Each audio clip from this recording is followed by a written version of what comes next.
रुको। एक रहस्यमय शख्स, एक तगड़ा आदमी जो अच्छी ब्लैक ड्रेस पहना हुआ है, वो आराम से एयर ट्रांसपोर्ट से बाहर निकला। देखो, उसके सिंपल दिखने पर मत जाना, वो बिल्कुल एवरेज लगता है। एक पतला सा शख्स जिसको तुम भीड़ में कभी नहीं पहचान पाओगे, लेकिन उसकी आंखें देखो, वो बयान करती हैं कि उसके पास कितनी ज्यादा पावर है। एक पूरे कॉस्मिक वॉइड की तरह गहरी और अनंत लग रही हैं। जैसे ही ये शख्स जमीन पर कदम रखा, सबकी गर्दन तुरंत उसकी तरफ घूम गई। लोग सच में गिर गए थे, एक दबाने वाला ऑरा महसूस कर रहे थे, और वो सच में लॉजिस्टिक्स बेस्ड सिक्योरिटी टीम को बुलाने की सोच रहे थे। यार, उस ओपी रैंकर को एहसास हुआ कि वो एक सीन क्रिएट कर रहा है, और तुम देखते हो कि वो हल्का सा शर्मा रहा है इतनी अटेंशन से। वो चुपके से काम करना चाहता है। ये आदमी नहीं चाहता कि आम जनता को उसके काम के बारे में पता चले।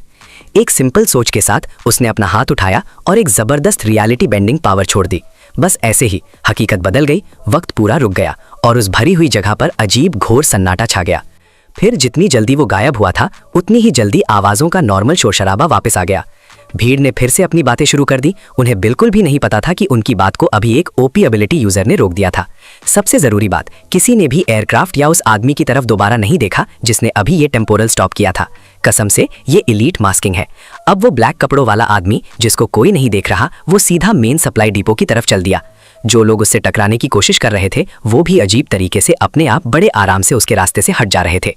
इधर लॉजिस्टिक्स बेस में 4th फ्लोर वाले वेटिंग हॉल को एक temporary high security detention centre बना दिया गया है।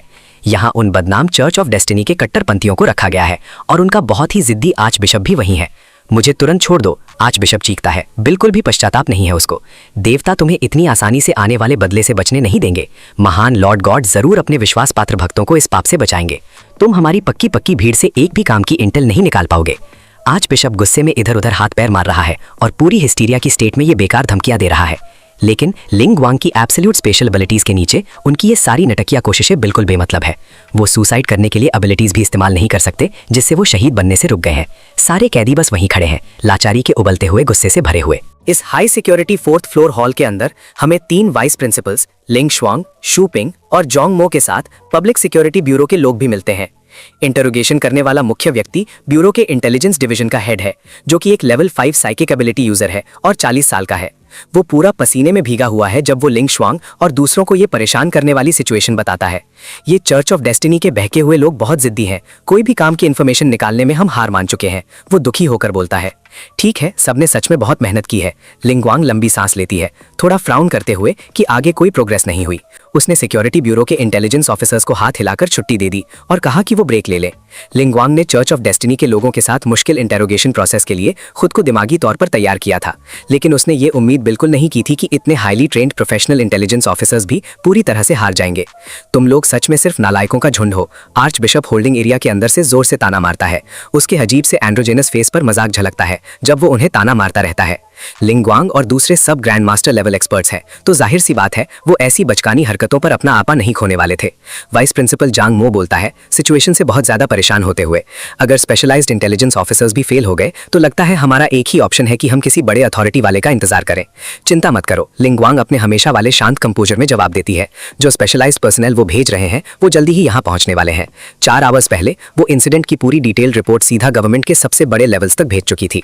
अचानक दूर के कॉरिडोर में पुख्ता भारी कदमों की आवाज गूंजती है जो तेजी से पास आ रही है। बिल्कुल उसी वक्त एक हल्का लेकिन बहुत ज्यादा दबाने वाला प्रेशर तुरंत पूरे एरिया को ढांप लेता है। लिंग शुआंग और बाकी 2 वाइस प्रिंसिपल्स का बर्ताव तुरंत बदल जाता है। तीनों ग्रैंड मास्टर्स तुरंत अपना पूरा ध्यान हॉल के एंट्रेंस की तरफ घुमाते हैं। मुझे माफ करना कि मैंने सबको इंतजार करवाया, एक आवाज आती है जिसमें हल्की सी मजेदार हंसी छिपी हुई है। ये वही ब्लैक कपड़ों वाला आदमी है जो पहले आया था और अब रूम में कदम रखता है। इस शख्स को पहचानते ही लिंगवांग और दूसरे तुरंत आदर से झुककर सलामी देते हैं। डायरेक्टर लू, हमें सच में नहीं लगा था कि आप इस मामले को पर्सनली देखेंगे, वो मानते हैं। ये है लू यूसान, एक रैंकर जिसके पास A- रैंक्ड मेंटल एबिलिटी है। क्या जबरदस्त ओपी स्टेटस है। लू यूसान हल्का सा मुस्कुराता है और हाथ से उनकी चिंता को हटा देता है। चर्च ऑफ डेस्टिनी 60 साल से ज्यादा वक्त के बाद फिर से सामने आया है। मेरे पास कोई चॉइस नहीं थी कि मैं आकर खुद ही इस थ्रेट को संभालूं। लिंग शुआंग और दूसरे ये बड़ी घोषणा सुनकर एक साथ चैन की सांस लेते हैं। ये आदमी पूरे महान शाह किंगडम के गिनती के कुछ 9th रैंक्ड मार्शल सेंट्स में से एक है, जिसके पास बहुत बड़ी अथॉरिटी और एक ऊंचा पद है। यार, अब जब इतना जोरदार पावरफुल फिगर इंचार्ज है तो उन्हें चर्च ऑफ डेस्टिनी के अंधेरे में छिपे रहने की दिक्कत नहीं है। लू यूसान सीधा आर्च बिशप के पास जाता है और शांति से सीधा सवाल पूछता है, क्या तुम सच में इस चर्च ऑफ डेस्टिनी के मुख्य लीडर हो? वो पूछता है। उसकी आवाज एक जैसी रहती है। जैसे ही वो बोलता है, वो तुरंत अपनी माइंड कंट्रोलिंग सुपरनैचुरल एबिलिटी चालू कर देता है। आर्च बिशप, जो कुछ वक्त पहले तक बहुत जिद्दी और चुप था, अब ऐसे बोलता है जैसे हिप्नोटाइज हो गया हो। नहीं, मैं बस एक आर्च बिशप हूँ, वो जवाब देता है, मेंटल पावर से मैनिपुलेट किया हुआ। इस खास ऑपरेशन का असली गोल क्या था?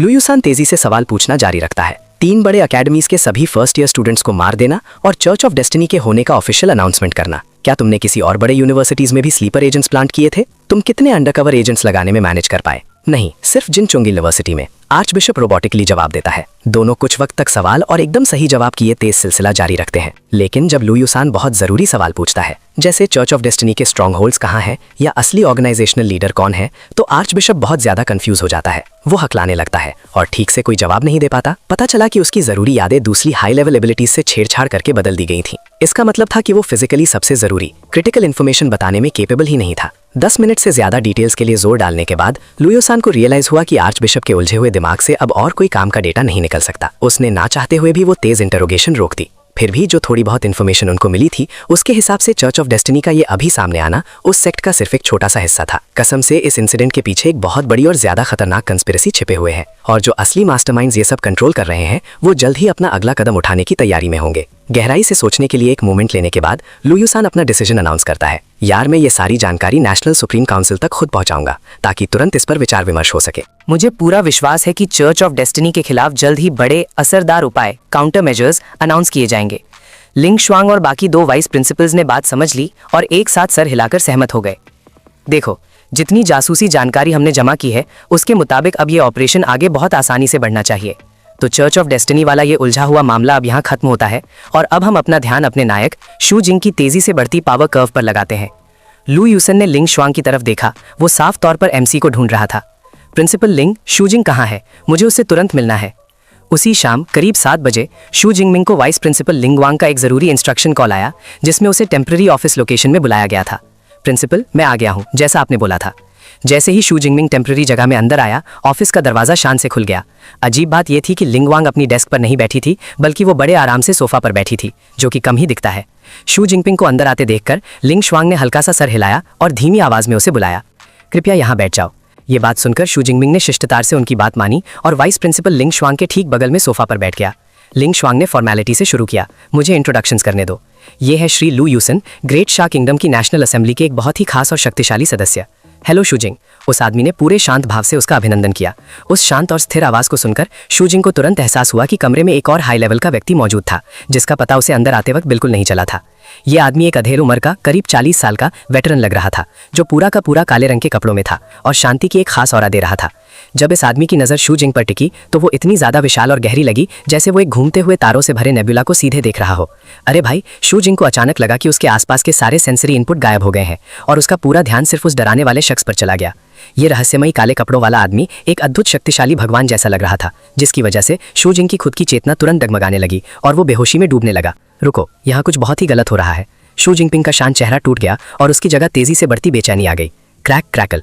इस आवाज के साथ ही एक बहुत तेज, जमीन हिला देने वाली गर्जना आई।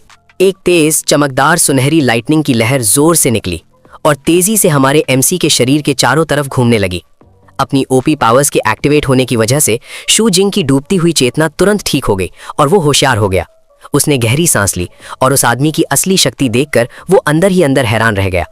ग्रेट शॉ किंगडम की नेशनल असेंबली में सीट सिर्फ उन्हीं सबसे शक्तिशाली लोगों को मिलती है जो 9th रैंक्ड मार्शल सेंट्स होते हैं। इससे पहले वो मार्शल सेंट्स के बारे में सिर्फ इंटरनेट फोरम्स और न्यूज रिपोर्ट से जानता था। यार, हैरानी की बात यह है कि ऐसे हाई लेवल रैंकर के साथ अपनी पहली मुलाकात में ही उसके सिर्फ एक आम नजर डाल देने से ही शू जिंग लगभग पूरा शटडाउन होने वाला था। शू जिंग का शक्तिशाली और तुरंत रिएक्शन देखकर लू युसान ने हल्का सा सिर हिलाया और कुछ देर सोचने के बाद बोला, बिल्कुल बुरा नहीं है। बहुत कम स्टैंडर्ड लेवल 3 एबिलिटी यूजर्स ही मेरी नजर के प्रेशर को ठीक से झेल पाते हैं। शू जिंग, तुम्हारा व्यक्तिगत विल पावर सच में असाधारण और काफी मजबूत है। वाइस प्रिंसिपल लिंग शुआंग में तुम्हारी इस अनयूजुअल सिचुएशन के बारे में मुझे पहले ही पूरी जानकारी दे दी है। एस रैंक एबिलिटी जरूर रेयर है, लेकिन इंसानियत में फिर भी हर साल 3 या 4 ऐसे लोग अर्थ पर नए अवेकन होते हैं। लेकिन सल्फ्यूरिक मोनोसल्फाइड रैंक्ड, वो तो रेरिटी का एक अलग ही लेवल है। कसम से 200 साल पहले एलिमेंटल एनर्जी का बड़ा उछाल आने के बाद से पूरी इंसानियत में 50 से भी कम लोग ऑफिशियली रिकॉर्ड किए गए हैं जिनको सल्फ्यूरिक मोनोसल्फाइड रैंक्ड सुपरनैचुरल एबिलिटीज मिली है। दुख की बात है, उनमें से ज्यादातर अपनी पीक पोटेंशियल तक पहुंचने से पहले ही मर गए और जो जिंदा बचे वो इंसानी ताकतों के सच्चे एलीट बन गए। लू युसान ने अपनी गंभीर नजर शू जिंगमिंग पर टिकाई और जानबूझकर धीरे बोला, मुझे पूरी उम्मीद है कि जल्द ही तुम उन रैंक्स में शामिल हो जाओगे और उनमें से एक बनोगे। हम असेंबली तुम्हें अपना पूरा और पक्का सपोर्ट देने के लिए तैयार हैं।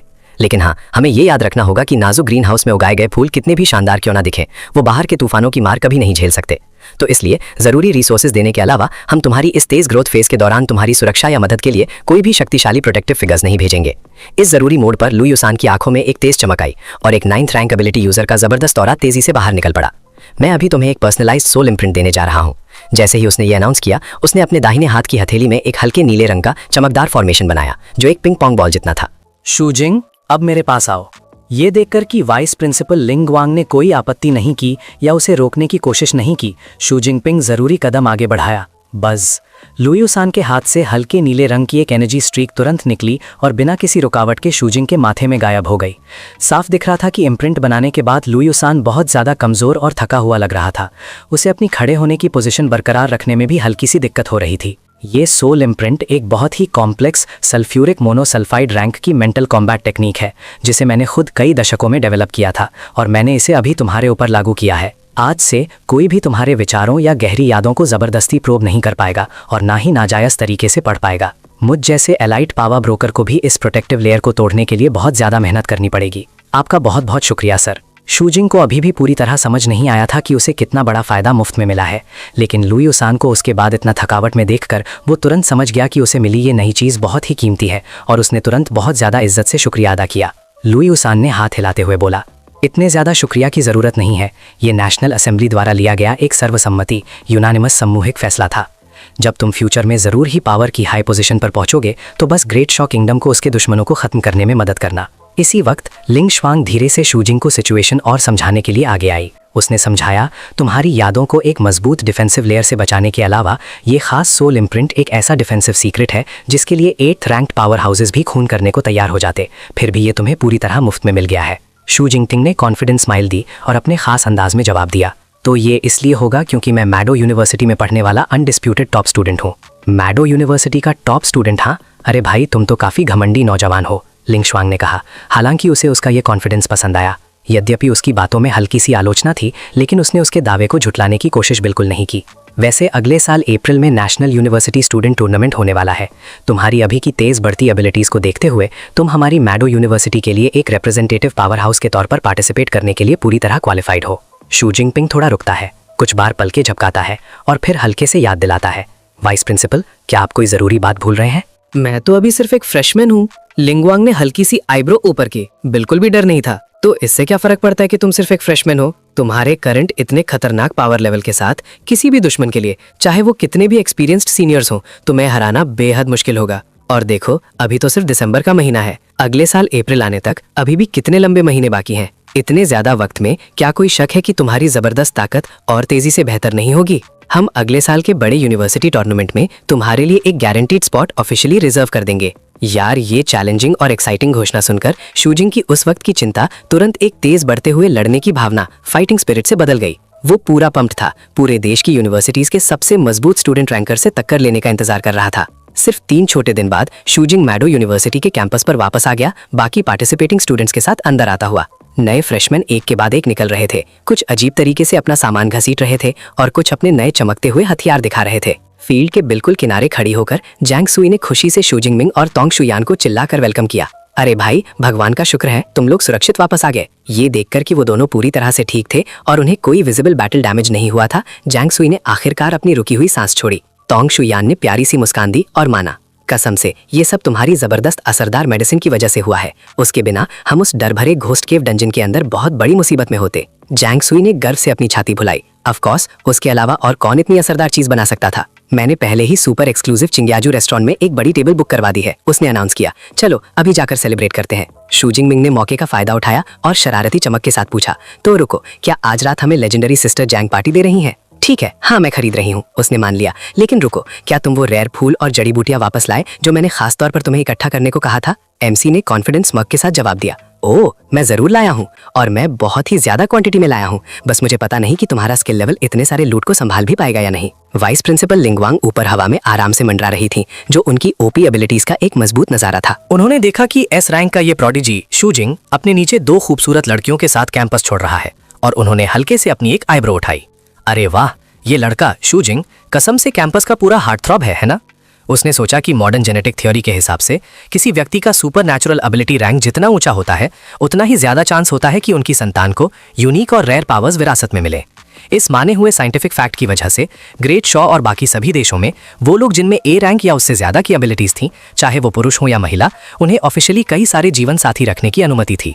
ये नया national policy high level abilities वाले ताकतवर लोगों को अलायंस बनाने और जानबूझकर ऐसी संतान पैदा करने के लिए एनकरेज करता था जिसमें और भी ज्यादा मजबूत इनेट सुपरनैचुरल टैलेंट्स हों। इस मुश्किल सोशल डायनामिक के बारे में सोचते हुए लिंगवांग ने एक हल्की उदास सांस छोड़ी। एक जोरदार S rank special ability user होने के नाते अपने पूरे यूनिवर्सिटी करियर में उनके एज ग्रुप का कोई भी, चाहे लड़का हो या लड़की, उनकी लीग में नहीं था। इसीलिए ही तो वो अभी भी अपने 30s में सिंगल और फैबुलस है। उनके सेलिब्रेटरी लंच के बाद शूजिंग मिंग ने वो सब अजीब चमकते हुए फूल और एक्सोटिक पौधे निकाले जो उसने इकट्ठा किए थे और उन्हें बड़े नाटकीय अंदाज में जैंग सुई के सामने पेश किया। कमरे के अंदर जैंग सुई पूरी तरह से हैरान थी। वो अजीब चमकते हुए पौधों के ढेर को घूर रही थी जो फर्श पर एक छोटे पहाड़ की तरह जमा था। उसने हैरान होकर सांस ली। क्या तुमने सच में घोस्ट केव डंजन को हर आखिरी अजीब फूल और कीमती जड़ी बूटी से खाली कर दिया? शूजिंग ने बहुत ही आराम वाले अंदाज में जवाब दिया। अरे उसमें कोई ज्यादा दिक्कत नहीं थी। ज्यादा लेसर एबिलिटी यूजर्स घोस्ट केव के बीच वाले हाईएस्ट डिफिकल्टी रीजन में घुस नहीं पाते। अगर मैं थोड़ी देर और रुका रहता तो और भी ज्यादा रिसोर्सेज इकट्ठा कर सकता था। उसने कहा, सिस्टर जैंग, मुझे अभी निकलना पड़ेगा। मुझे जिनचोंग यूनिवर्सिटी द्वारा दिए गए एस रैंक कल्टीवेशन रिसोर्सेज को ऑफिशियली लेने के लिए रिसोर्स रूम की तरफ दौड़ना है। शूजिंग मिंग खड़ा हुआ, उन दो हैरान लड़कियों को जल्दी से बाय बोला और तेजी से कमरे से बाहर निकल गया। जल्दी ही शूजिंग मिंग यूनिवर्सिटी के उस विशाल, बहुत सिक्योर रिसोर्स रूम में दाखिल हुआ। फिर उसे पूरे आदर के साथ, जैसे वो कोई रॉयल्टी हो, सेकंड फ्लोर तक एस्कॉर्ट किया गया और रूम 204 की तरफ भेजा गया। अंदर आते ही शूजिंग ने तुरंत रिसोर्स रूम के एआई गार्डियन को एक कमांड दी। उसने सिस्टम से पूछा, ईवा, मैं अपनी लेवल 7 ब्रेक थ्रू पिल के बदले में कौन से कीमती एस रैंक रिसोर्सेज एक्सचेंज कर सकता हूँ? ईवा की चिकनी रोबोटिक बॉडी में एक हल्का सा ना दिखने वाला कंपन हुआ और फिर ऑप्शंस की एक लंबी लिस्ट बड़े स्क्रीन पर दिखने लगी। एस रैंक रिसोर्सेज की घनी लिस्ट देखकर, जिसमें सैकड़ों चीजें थी, एमसी को उस पोटेंशियल दौलत यानी वेल्थ की वजह से हल्का सा चक्कर आने लगा। इतने सारे बेहद कीमती एस रैंक रिसोर्सेज होने के साथ उसको हर एक चीज को एनालाइज और चेक करने में कितना वक्त लगेगा?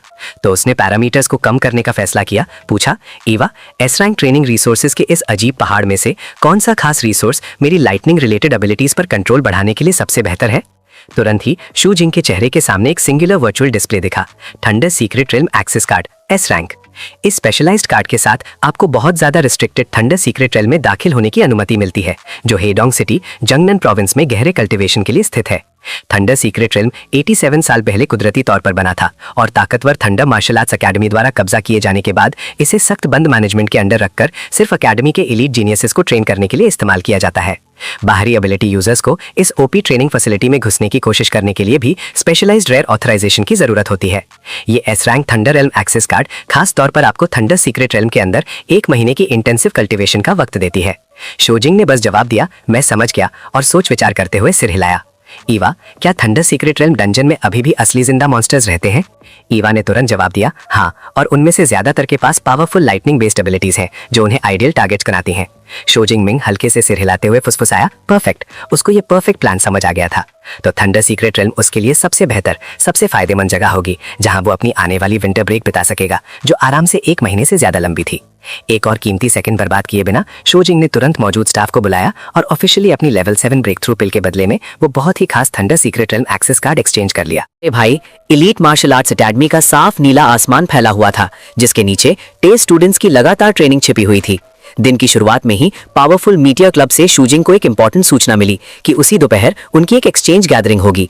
शूजिंग मिंग कैंपस में ऐसे ही घूम रहा था कि तभी उसके कम्युनिकेटर पर वाइब्रेशन हुई और उसने वो क्लब कॉल उठा लिया। जैसे ही उसने कनेक्शन एक्सेप्ट किया, उसको याद आया कि उसने लू मिंग की तेज सलाह मानकर elite thunder media club join किया था और तुरंत वाइस प्रेसिडेंट की पोस्ट ले ली थी। यार, उसने इतनी जल्दी काम शुरू होने की उम्मीद नहीं की थी, लेकिन एमसी जिंग ने आराम से वो रिक्वेस्ट एक्सेप्ट कर ली। उसकी शक्ल पर एक कॉन्फिडेंट शिकारी जैसी मुस्कान आ गई और उसने चुपके से सोचा कि ये आने वाला एक्सचेंज इवेंट पक्का बहुत मजेदार होने वाला है।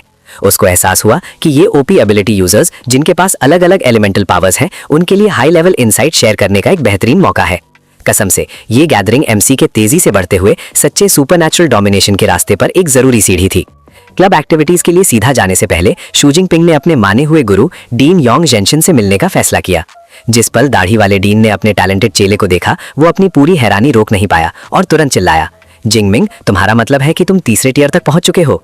जिंगमिंग ने बस एक आराम से सिर हिलाकर डीन के शक को कंफर्म किया और समझाया कि उसने ये ब्रेक थ्रू अभी हाल ही में किए गए इंटेंस फील्ड ट्रेनिंग मिशन के दौरान हासिल किया। उसके चेहरे पर वो हल्की मुस्कान और उसकी जबरदस्त पावर से उसमें से एक पूरा विश्वास का ऑरा निकल रहा था, जिसके सामने तुरंत इज्जत देनी पड़ती थी। योंग जेनशिन ने उत्तेजित होकर अपने स्टूडेंट के कंधे पर थपकी मारी। उसकी आवाज प्रोग्रेस की रफ्तार पर पूरी तरह हैरानी से भरी हुई थी। वो दंग रह गया कि जिंगमिंग ने कितनी जल्दी लेवल अप कर लिया था। अभी तो एक पूरा सेमेस्टर भी नहीं हुआ था। डीन ने अंदाजा लगाया कि इस पागल रफ्तार से जिंगमिंग एकेडमी से निकलते निकलते 7th year grand master rank पर पहुंच सकता है। इस ब्रेक थ्रू की पास से जांच करने के लिए बेबल होकर डीन ने जल्दी से और उत्साह से जिंगमिंग को एक्सक्लूसिव ट्रेनिंग रूम में अंदर भेज दिया। योंग जेनशिन बहुत ज्यादा चाहते थे कि वो अपनी आंखों से वो हैरत अंगेज फिजिकल चेंजेस देखें जो लेजेंडरी डिवाइन ब्लड एब्जॉर्ब करने के बाद उसके स्टूडेंट में आए थे। जिस पल वो ट्रेनिंग फ्लोर पर कदम रखे, शूजिंग ने तुरंत अपनी पावरफुल एबिलिटी छोड़ दी। उसके शरीर से चकाचौंध करने वाली पर्पल गोल्ड लाइटनिंग फटी, जिससे इतना दमदार और हावी दबाव बना कि लग रहा था ट्रेनिंग फैसिलिटी की हवा तुरंत जम गई हो। योंग जेनशिन की तेज निगाह उन चमकदार रॉ लाइटनिंग पावर पर जम गई। कुछ बहुत ही यूनिक महसूस करते हुए डीन का उलझा हुआ एक्सप्रेशन और गहरा हो गया। उसने सवाल किया कि रंग गलत क्यों है। उसने कहा कि standard violet heavens divine lightning को आमतौर पर ब्लूइश पर्पल होना चाहिए। जिंगमिंग ने शांत तरीके से एक्सप्लेनेशन दिया, बताया कि उसकी एबिलिटी का एक एपिक एवोल्यूशन हो गया है और वो अब ridiculously powerful sulphur monosulphide rank तक पहुंच गई है, जिसका नया code name heaven overthrowing divine thunder है। ये घोषणा उस मान्य हुए बूढ़े डीन के कानों को प्योर थंडर के एक बड़े झटके की तरह लगी। एस रैंक से सीधे मिस्टिकल सल्फर मोनोसल्फाइड रैंक तक एबिलिटी एवोल्यूशन। अरे भाई, ये तो कमाल है। योंग जेनशिन ने सिर्फ उस रैंक को बड़बड़ाया। उसके दिमाग में अनबिलीवेबल पावर स्केल को लेकर विश्वास नहीं हो रहा था। तभी डीन को सच में समझ आया कि वाइस प्रिंसिपल लैंग ने उससे क्यों वादा किया था कि जिंगमिंग एक धरती हिला देने वाला सरप्राइज देगा। ये सिर्फ छोटा मोटा सरप्राइज नहीं था, ये तो पूरी पावर हायरार्की के लिए सिस्टम ब्रेकिंग, सब कुछ बदल देने वाला झटका था। एक क्षण भर की हैरान शांति भरी खामोशी के बाद योंग जेनशिन का टोन बदल गया और उसने जिंगमिंग को गंभीरता से चेतावनी दी। उसने जोर दिया कि सल्फर मोनोसल्फाइड रैंक एबिलिटीज को कंट्रोल करना बहुत मुश्किल होता है और इसके लिए ट्रेनिंग में और भी ज्यादा पागल लगन की जरूरत है। जिंग ने मानते हुए फायदे से सिर हिलाया और फिर बात को मोड़ते हुए लेजेंडरी थंडर सीक्रेट रेल में अपनी आने वाली यात्रा के लिए जरूरी तैयारियों के बारे में पूछा। योंग जेनशिन तुरंत सहमत हुए कि ये सीक्रेट रेल जिंगमिंग जैसे लाइटनिंग टाइप एबिलिटीज में विशेषज्ञता रखने वालों के लिए एकदम सही टेलर में ट्रेनिंग ग्राउंड है। लेकिन इसके खास बातों में जाने से पहले उसने अनुरोध किया कि जिंगपिंग अपनी unique thunder extreme state activate करे ताकि डीन उसकी करंट फिजिकल ताकत की सही तरह से जांच कर सके। शू जिंगमिंग ने एक विश्वास भरी मुस्कान दिखाई। उसकी आंखों में गोल्डन लाइट की एक तेज चिंगारी जल उठी। वो अपने टीचर की रिगरस जांच के लिए अपनी नॉनस्टॉप ट्रेनिंग के इनक्रेडिबल नतीजे पूरी तरह दिखाने के लिए तैयार था। एमसी के अंदर से दबाव की एक बहुत बड़ी लहर बाहर निकलने लगी। पलक झपकते ही जिंग ने powerful thunder extreme state transformation में प्रवेश किया। उसके बाल तेज होकर खड़े हो गए और उसका पूरा शरीर चमकती हुई गोल्डन लाइटनिंग से घिर गया। वो बहुत ही शानदार और हावी लग रहा था, जैसे कोई थंडर गॉड सीधे मानव लोक पर उतर आया हो। उसने जो जबरदस्त एक्सप्लोसिव ऑरा रिलीज किया वो इतना गहरा था कि योंग जेनशिन जैसे वेटरन मास्टर ने भी उसको तेज नए इज्जत से देखा। योंग जेनशिन ने तेजी से और सहमत होते हुए सिर हिलाया। जिंगमिंग की उसकी कामयाबी के लिए बहुत तारीफ की। उसने कहा कि जिंग की लगभग टूटी ना जा सकने वाली फिजिकल नींव अब 8 टियर की अपर श्रेणी तक पहुंच गई थी। डीन ने यह भी नोटिस किया कि उसके शरीर में हल्का सा एक डरावने बीस्ट एम्परर जैसा शानदार ब्लड लाइन ऑरा था। जिंग को खुद भी इस हासिल की गई अद्भुत पावर पर हैरानी की एक छुपी हुई लहर महसूस हुई। अब उसको आखिर में वो वजह मिल गई थी कि वो क्यों इतना केपेबल था। यार, सिर्फ अपनी फिजिकल ताकत पर भरोसा करके वो बिना अपनी इलेक्ट्रिसिटी यूज किए किरण जैसे एस रैंक पावर हाउस के खिलाफ बराबरी की लड़ाई लड़ पाया था। रॉ फिजिकल ताकत का ये लेवल सच में उस सबसे ज्यादा था जिसकी उसने कभी कल्पना की थी। डीन ने एमसी को तुरंत 10 मिनट का आराम लेने का निर्देश दिया। योंग जेनशिन ने अपना इरादा बताया कि वो एक स्पारिंग विरोधी को बुलाने वाले हैं ताकि जिंग एक असली इंटेंस कॉम्बैट सिमुलेशन में हिस्सा ले सके। डीन ने जोर दिया कि सिर्फ असली हाई स्टेक्स लड़ाई के जरिए ही जिंगमिंग की करंट फिजिकल कंडीशन को सही ढंग से मापा और असेस किया जा सकता है। अपने चेले को आराम के लिए जाते हुए देखते ही योंग जेनशिन इंतजाम के बारे में गहरी सोच में डूब गए। उसको गंभीरता से एहसास हुआ कि उसके दूसरे स्टूडेंट्स, जिसमें टैलेंटेड टोंग यू या शुई भी शामिल थे, वो अब तेजी से आगे बढ़ते जिंगमिंग के लिए सही विरोधी के तौर पर काम करने के काबिल नहीं रहे। ये ओपी जूनियर डिसाइपल अपने सीनियर क्लास के स्टूडेंट्स की पोटेंशियल से बहुत आगे निकल गया था। बस 10 मिनट बाद ओल्ड फू, डीन का हमेशा मौजूद रहने वाला और भरोसेमंद स्टुअर्ड, अंदर एक बड़े इंसान को लाते हुए वापस आया। वो आ गया। ओल्ड फू ने छोटा सा ऐलान किया। उस पावरफुल इंसान के भारी, सोच समझकर उठते कदमों की आवाज सॉलिड पत्थर के फ्लोर पर जोर से गूंज रही थी। नया आने वाला जियांग दान था, एक जबरदस्त 4th ईयर का स्टूडेंट जिसका शरीर बहुत बड़ा और बल्कि था और उसकी मसल्स साफ उभरी हुई थी। वो साफ तौर पर बेचैन लग रहा था और अंदर से डर रहा था। चुपके से सोच रहा था कि उसने ऐसी कौन सी बड़ी गलती कर दी होगी कि इस अजीब वक्त पर योंग जेनशिन ने उसको बुलाया। डीन से निकलने वाला तेज दबाव सहना आसान नहीं था। योंग शेनशिन दिल खोलकर हंसा और जियांग दान से कहा कि पूरा आराम करे और इतना घबराया हुआ ना हो। उसने साफ समझाया कि वो सिर्फ चाहते हैं कि ये सीनियर उनके चेले शूजिंग के साथ एक रिगरस रियन कॉम्बैट स्पार करे जिसमें सिर्फ प्योर फिजिकल ताकत का इस्तेमाल हो। शर्तें सुनकर जियांग दान ने अपने आप उलझन में अपना सिर खुजाया। देखो, उसने थोड़ा हिचकते हुए जिंगमिंग को देखा और फिर डीन से डरते हुए पूछा कि क्या ये थोड़ा गलत नहीं होगा कि वो एक इतना जबरदस्त चौथे साल का सीनियर एक मामूली फ्रेशमैन से हाथापाई की लड़ाई करे। लेकिन योंग शेनशिन ने उसको सिर्फ एक ही ऑर्डर दिया, अपनी पूरी पावर लगाओ। वो साफ सीधे शब्दों ने जियांग दान को तुरंत आराम दे दिया। उसने खुशी से अपनी उंगलियां चटकाईं और एकदम कॉन्फिडेंट शिकारी वाली मुस्कुराहट उसके चेहरे पर आ गई। वो बैटल का इंतजार कर रहा था। उसके लिए ये मौका था ये प्रूव करने का कि एक चौथे साल के तजर्बेदार सीनियर का इतना ज्यादा एक्सपीरियंस और हाई रैंक किसी भी टैलेंटेड लेकिन नए फ्रेशमैन से आसानी से हल्का नहीं पड़ सकता। थोड़ी दूर से ये सब देखते हुए योंग शेनशिन ने ओल्ड फू की तरफ देखा और आराम से पूछा कि इस अनोखी लड़ाई में कौन जीतेगा। देखो, ओल्ड फू ने, जो एक एक्सपर्ट थे, पहले कैलकुलेट किया कि भले ही जिन का शरीर बहुत जबरदस्त था और उसके स्टैट्स पीक थर्ड टियर के थे, सीनियर जियांग दान को ही जीतना चाहिए था रॉ पावर लेवल्स के हिसाब से। लेकिन डीन की आंखों में जोरदार उत्साह दिखा क्योंकि उनको पता था कि जब वो रहस्यमयी सल्फर मोनोसल्फाइड रैंकिंग शामिल होती है तो पूरा कन्वेंशनल पावर स्केलिंग सिस्टम ही बेकार हो जाता है। प्रिंसिपल योंग शेनशिन बिल्कुल लेजर फोकस्ड रहे, पूरी ध्यान से इस डुएल को देख रहे थे। यार, दिल ही दिल में उनको एहसास हुआ कि जियांग दान भले ही एक अच्छा A- rank enhancement ability user था और हमारे एमसी से 2 पूरे छोटे रियल ऊपर था, लेकिन जिंग को जो छुपे हुए मौके मिले थे उसकी वजह से वो एक अलग ही किस्म का फाइटर बन गया था। सच में SS रैंक पोटेंशियल की ये गैर मामूली बात को किसी भी आम समझ से नापना नामुमकिन है। एक सेकंड भी बर्बाद न करते हुए जियांग दान एक जानवर की तरह गरजा और अपनी A rank beast type ability को एक्टिवेट किया। देखो, ये था डर से भरा अज्यूर आई डायर वुल्फ ट्रांसफॉर्मेशन। उसका शरीर तुरंत फूल गया, एक हैरत अंगेज और जबरदस्त पावर अप ट्रांसफॉर्मेशन से गुजरते हुए। मोटे खुरदुरे ग्रे बाल तेजी से उसके पूरे बदन पर छा गए, उसकी ड्यूरेबिलिटी बढ़ाते हुए। उसकी मसल्स बहुत ज्यादा लेवल तक फूल गईं और उसकी आंखों में एक जंगली हिंसा भरी ग्रीन लाइट चमकने लगी। उसके उस खौफनाक आधा इंसान आधा जानवर हाइब्रिड फॉर्म से तुरंत एक भारी दबाव वाली प्रेशर निकलने लगी। हमारे उस घमंडी दुश्मन ने एमसी को शांति से खड़े देखा और सच में सोचा कि वो अपनी पीक थर्ड टियर पावर को थोड़ा रोक ले। उसको लगा कि उसका वो S रैंक एबिलिटी एम्प्लीफिकेशन बहुत ज्यादा होगा। उसको सच में दिक्कत हुई कि अगर वो ध्यान से नहीं लड़ता तो शायद वो इस कमजोर जूनियर रैंकर को ज्यादा डैमेज दे सकता है।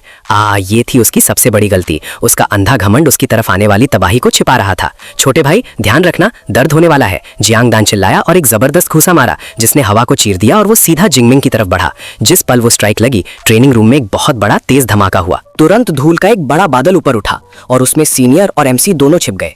लेकिन जब धूल हटती तो जिंग वहीं खड़ा था जहां से उसने शुरू किया था और उस पर कोई असर नहीं हुआ था। जियांग डैन की आंखों की पुतलियां सिकुड़ गईं।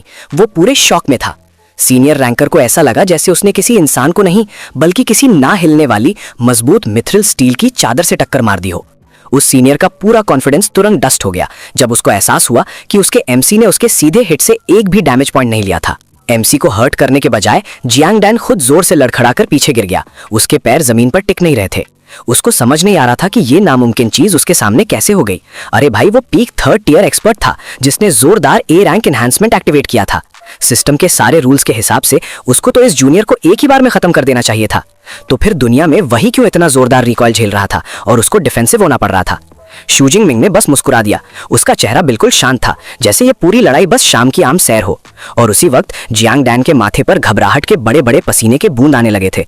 उसको जोर से एहसास हुआ उसने इस एमसी को बहुत कम समझा था और ये छोटा भाई तो एक छिपा हुआ मॉन्स्टर था। अभी हार ना मानते हुए जियांग डैन ने अपना सिर पीछे किया और एक लंबी बेचैन सी चीख मारी और फिर तुरंत बेखबरी में जोरदार अटैक्स की सीरीज के साथ वापस उस पर चार्ज किया। तेज धार वाले पंजे जोर से हवा को काट रहे थे, जगह में बुरे आर्क्स बना रहे थे, क्योंकि वो बेचैनी में एक चौथे साल के सीनियर की बिगड़ी हुई इज्जत वापस पाना चाहता था। अरे भाई, अटैक्स की इस बारिश का सामना करते हुए भी शू जिंग ने वो गुस्से वाली कॉन्फिडेंट मुस्कुराहट अपने चेहरे पर बरकरार रखी। उसकी आंखें बिल्कुल शांत और फोकस थीं। वो ध्यान से अपने घबराए हुए दुश्मन के हिलने के पैटर्न्स में हर छोटी खिड़की को ट्रैक कर रहा था। ऐसा लग रहा था जैसे जियांग डैन की हर मूव को सिस्टम ने पहले ही बता दिया था।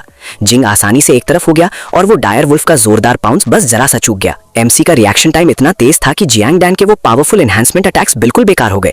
वो सिर्फ खाली हवा में लग रहे थे। फिर क्या था, बिजली की तरह तेज स्ट्राइक्स का एक चक्कर देने वाला क्योटिक एक्सचेंज शुरू हुआ।